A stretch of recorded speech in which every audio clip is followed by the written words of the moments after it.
Ma maman m'a appris qu'il ne fallait jamais rien jeter en cuisine, mais moi le café réchauffé, je suis pas très cliente. Je préfère le servir froid, pris en gelée, et ça fait un dessert surprenant et surtout très léger.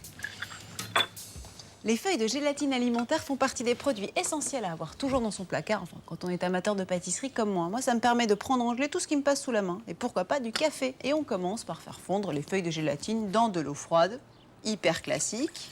A priori, il faut faire ça avec du café bien serré. Donc, soit vous utilisez un reste de café si vous l'aimez serré, soit vous le faites exprès pour la recette. Mais il faut surtout qu'il soit bien chaud. Alors, je vais calculer à peu près 20 centilitres. Si vous n'avez pas comme moi de verre doseur, c'est pas compliqué. 20 centilitres, c'est un verre traditionnel. Je vais rajouter un peu de sucre. Pas beaucoup, puisqu'on est dans la catégorie des recettes légères, mais quand même. Pour le coup, j'utilise un sucre qui est plein de minéraux, c'est-à-dire un sucre non raffiné. Je prends de la vergeoise. Je trouve qu'il est d'ailleurs beaucoup plus parfumé que le sucre blanc. Et une pointe de rhum ambré. J'ai dit une pointe, bon, on va dire une cuillère à soupe. Et là-dedans, je vais mettre mes feuilles de gélatine. Prenez soin de bien les égoutter entre vos doigts. Et zou! Je n'ai plus qu'à la dissoudre en donnant quelques coups de cuillère.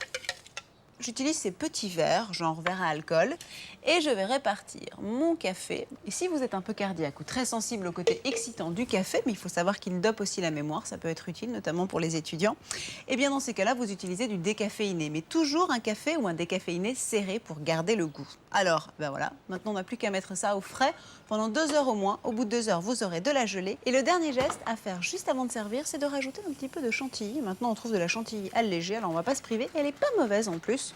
Et après, le principe est de passer la lame d'un couteau économe le long d'une tablette de chocolat noir très amer, enrichi aux éclats de fèves, parce que ça croustille encore plus, et de faire de petits copeaux qui vont se déposer sur ma chantilly allégée.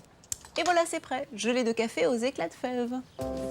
Et comme j'ai misé sur la légèreté pour le dessert, je propose à ma copine Soraya d'accompagner tout ça d'un bon chocolat chaud.